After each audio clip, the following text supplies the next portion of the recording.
এখন আমরা ইমানদার মুসলমান মুমিন হিসাবে নিজেকে দাবি করতে পারছি, কিন্তু ইমান আনা এত সহজ জিনিস?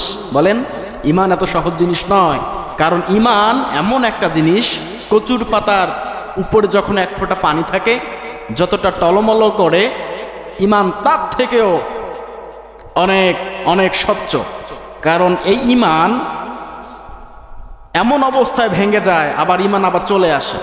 সেকেন্ডের মধ্যে, মুহূর্তের মধ্যে মানুষের ইমান নষ্ট হয়ে যায়, ইমান চলে যায়, আবার মুহূর্তের মধ্যে ইমান চলে আসে।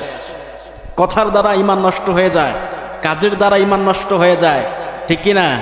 আমি এর আগের বার কোনো এক জুমায় বলেছিলাম ইমান ভঙ্গে 10টি কারণ। কথার মধ্যে শিরিক আছে, এই কথা বলতে গিয়ে আমাদের ইমান নষ্ট হয়ে যায়। ইমান আনতে গিয়ে, ইসলাম ধর্ম পালন করতে গিয়ে কালিমা পড়ার কারণে এমন কোনো মানুষ এখানে আছেন কি যার ঘর বাড়ি, জায়গা জমি, সম্পদ, টাকা পয়সা সব হারিয়ে গেছে?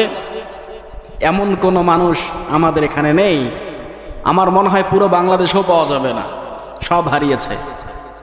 ইমান আনার জন্য সব কিছু হারিয়ে ফেলেছেন একজন সাহাবী।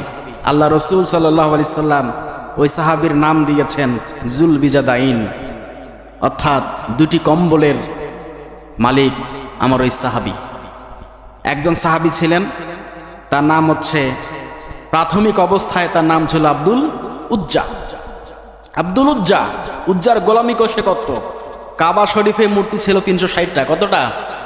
তার মধ্যে উজ্জা, হুবাল, লাত, মানাত, এরকম অনেকগুলো মূর্তি সেখানে ছিল। আল্লাহ রসুল মক্কা জয় করলেন, মূর্তিগুলো সব ভেঙ্গে চুরে চুরমাচার করে দিলেন, মূর্তি আর চলবে না।